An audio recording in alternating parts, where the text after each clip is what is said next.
നമസ്കാരം. Raf talk ഫുട്ബോളിലേക്ക് എവർക്കും സ്വാഗതം. ഇത്തവണത്തെ ഫിഫ ബെസ്റ്റ് പുരസ്കാരത്തിനുള്ള നോമിനേഷൻ ലിസ്റ്റ് പുറത്തുവിട്ടിട്ടുണ്ട്. അതിൽ മികച്ച ഗോൾ കീപ്പർക്കുള്ള നോമിനീസ് ആയിട്ട് 7 താരങ്ങളെയാണ് ഇപ്പോൾ ഫിഫ ഉൾപ്പെടുത്തിയിട്ടുള്ളത്. The best FIFA men's goal keeper nominees ആരൊക്കെയാണെന്ന് നമുക്കൊന്ന് പരിശോധിക്കാം. ആൻഡ്രി ലൂനിൻ, യുക്രൈൻ്റെ താരം, റയൽ മാഡ്രിഡിൻ്റെ താരം ആൻഡ്രി ലൂനിൻ. അതുപോലെ ഡേവിഡ് റായ, ആഴ്സണലിൻ്റെ സ്പാനിഷ് ഗോൾ കീപ്പറായിട്ടുള്ള ഡേവിഡ് റായ. മാഞ്ചസ്റ്റർ സിറ്റിയുടെ Brazilian goal keeper Ederson Moraes. അതുപോലെ ആസ്റ്റൺ വില്ലയുടെ Argentine goal keeper Emiliano Martinez. പിന്നെ Paris Saint Germain Italian goal keeper Gianluigi Donnarumma. ഫ്രാൻസിന്റെ AC മിലാന് വേണ്ടി കളിക്കുന്ന മൈക്ക് മൈഗ്രൻ.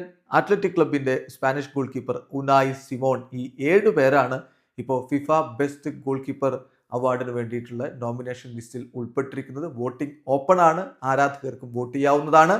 വോട്ടിംഗ് ഡിസംബർ 10 വരെ ഫിഫയുടെ വെബ്സൈറ്റിലൂടെ നമുക്ക് ചെയ്യാം. വീഡിയോ അവസാനിക്കുന്നു. ഫുട്ബോൾ ലോകത്തെ കൂടുതൽ വിശേഷങ്ങളുമായി റാഫ് ടോക്സിൽ എത്താം.